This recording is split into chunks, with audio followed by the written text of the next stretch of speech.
कौन हो आप लोग? सोनम पांडे का घर यही है?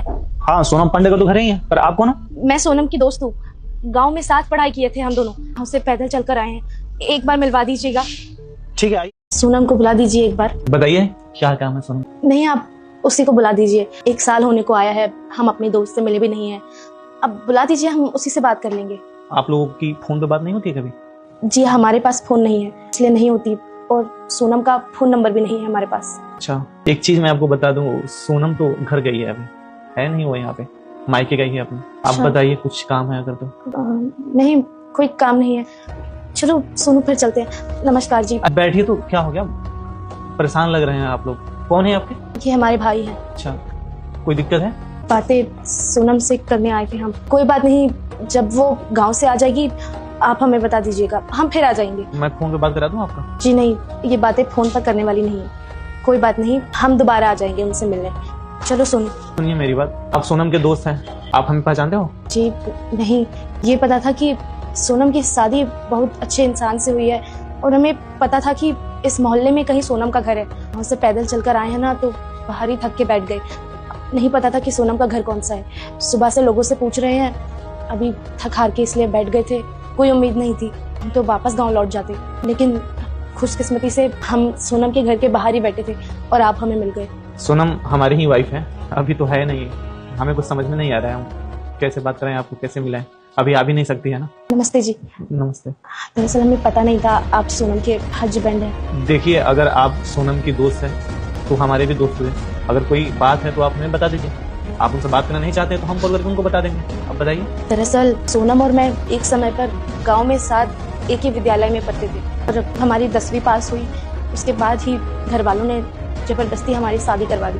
हम करना नहीं चाहते थे, लेकिन समाज वालों का, गांव वालों का, सबका एक दबाव होता है लड़की पर। बस उसी के चलते हमने मजबूरन शादी कर ली। और जिस लड़के से हमारी शादी हुई है वो कमाता नहीं है, एक पैर से अपाहिज है। उसकी वजह से हमें घर चलाने में बहुत दिक्कत हो रही है। तो आपके घर वाले वहाँ पर शादी क्यों की? जब लड़का अगर सही नहीं था तो शादी नहीं करना चाहिए था ना? रिश्तेदारों ने कान भरे और घर वालों के ऊपर मैं बोझ सी बनने लगी। घर वालों ने मेरी एक ना सुनी। मैं पढ़ना चाहती थी, अपनी जिंदगी में कुछ बड़ा करना चाहती थी, लेकिन घर वालों को लगा कि यही सही उम्र है, इसकी शादी कर देनी चाहिए। और जब से मेरी शादी हुई है, मानो मेरी जिंदगी ने पूरी तरह से रुख मोड़ लिया हो। हम चाहते तो भाग सकते थे, अपनी जिंदगी में कुछ करने के लिए एक बड़ा कदम उठा सकते थे, लेकिन नहीं। हमारे माँ बाबूजी का चेहरा हमारी आंखों के सामने आ जाता था। फिर हम चाह के भी कुछ नहीं कर पाए और शादी कर लिए। तब से मजबूरी में जी रहे हैं। बस इसी उम्मीद से सोनम के पास आए थे। सुना था कि उसकी बहुत अच्छे लड़के से शादी हुई है, जो कि सच भी है। उसके पास उसका ससुराल बहुत अच्छा है, अमीर है। मुझे उम्मीद थी कि सोनम और मैं एक वक्त पर बहुत अच्छे दोस्त थे। या तो सोनम हमें शहर में कहीं कोई छोटा मोटा काम दिलवा देती, या फिर हमारी थोड़ी मदद कर देती, जिससे हमारी आर्थिक स्थिति थोड़ी सी मजबूत हो पाए। जैसे कि मैं गांव में एक छोटा मोटा अपना काम खोल सकूं, जिससे मैं अपने घर वालों को भी देख सकूं और अपने काम को भी। पढ़ाई लिखाई में तो मैं बहुत अच्छी थी। मैं अपने पैरों पे खड़ी होना चाहती थी। मैं किसी पर निर्भर नहीं रहना चाहती। मैं चाहती हूँ कि मैं अपना एक छोटा सा काम खोलूं। बस यही सोचकर सोनम से मदद की गुहार लगाने आई थी। ठीक है, आप परेशान मत होइए। आप क्या करना चाहते हो? आप जॉब करना चाहते हो या कुछ बिजनेस करना चाहते हो?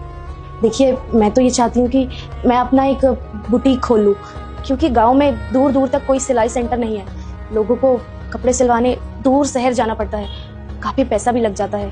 अगर मैं गांव में वहाँ पर बुटीक खोलूँगी तो काफ़ी अच्छा बिजनेस कर सकती हूँ। और अगर ये मुमकिन ना हो तो आप हमें किसी के यहाँ झाड़ू पोछा बर्तन कटके की नौकरी दिलवा दीजिए। हाँ, थोड़ी मुसीबत होगी घर वालों से दूर रहने में, लेकिन घर चलाने के लिए सब कुछ जायज़ है। अच्छा ठीक है, आपको सिलाई करने आती है? हाँ, हमें सिलाई का बहुत अच्छे से सारा काम आता है। हम सब कुछ सिल लेते हैं, घाघरा, कुर्ती, लहंगा, चुन्नी, सब कुछ। अच्छा है, आप अपना काम करो ना, आप दूसरे के पास क्यों काम करोगे फिर? अगर आपके हाथ में टैलेंट है, आपके गांव में सिलाई सेंटर है नहीं तो आप सिलाई सेंटर खोलो ना। लोग शहर जाते होंगे, जितना किराए में पैसे खर्च होते उतने में तो आप सिल को दे दोगे, तो आपका भी भला हो जाएगा, गाँव वालों का भी भला हो जाएगा। कितने पैसे चाहिए आपको बताइए? 8,000 रुपया का सिलाई मशीन आ जाएगा, है ना सुन?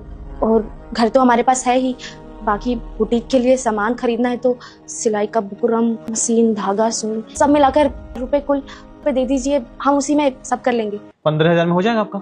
जी ठीक है, रुकिए, हम आ रहे हैं 2 मिनट। ये लीजिए, आपने 15,000 मांगे थे, ये पूरे 50,000 रुपए हैं। हम ये सोचे हैं कि आप एक अपना मशीन तो रखिए, 2-3 लोगों को और साथ में रखिए, 3-4 मशीन बिठा लीजिए, ताकि आपका अच्छा बिजनेस हो सके।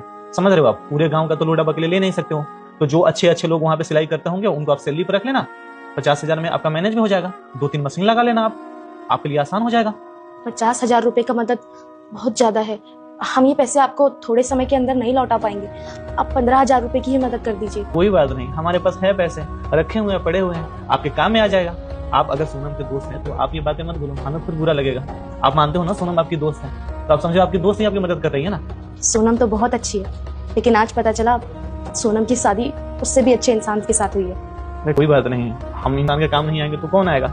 आप कर लो, अगर और कम पड़े तो आप बताओ, मैं और आपको पैसे दे दूंगा। नहीं भाई साहब, आपने हमारी इतनी मदद करी, यही हमारे लिए काफी है। देखिए, मैं आपसे ये 50,000 रुपए सिर्फ एक ही शर्त पर लूंगी, मैं आपको ब्याज सहित आपके 50,000 रुपए लौटाऊंगी। अरे हमसे ये पाप मत कराइए। आप जो पैसे लिए हैं अगर आप देना चाहते हैं तो यही थोड़ा थोड़ा करके जब आपके पास हो आप हमें वापस कर देना। हमें नहीं, आप अपने फ्रेंड को दे देना, सोनम को। हमें नहीं चाहिए, आप अपना बिजनेस पहले कर लो, हम लोग कभी आएंगे, हम लोग आप कपड़े सिल देना ना। आप समझे, हम समझेंगे कि हमारा पैसा आप वापस कर दियो। गाँव में तो हम लोग भी आएंगे ना, तो सोनम भी आगे आपके पास कपड़े सिला लेगी अपना, पैसे देने की क्या जरूरत है। हमें बहुत खुशी होगी अगर आप और सोनम हमारे बुटीक पर आएंगे। हम चाहेंगे कि आप हमारे बुटीक जरूर आएंगे। अरे बिल्कुल आएंगे, जब भी हम आएंगे गाँव, सोनम को लेकर आपकी दुकान पर बिल्कुल आएंगे। मैं खाना ऑर्डर कर देता हूँ, क्या खाओगे आप? जी नहीं, हम चले जाएंगे। आज शाम 6 बजे की ही ट्रेन है, हम पहुंच जाएंगे गाँव रात 10 बजे तक। बहुत टाइम है अभी तो, अभी 3.5 घंटे टाइम है।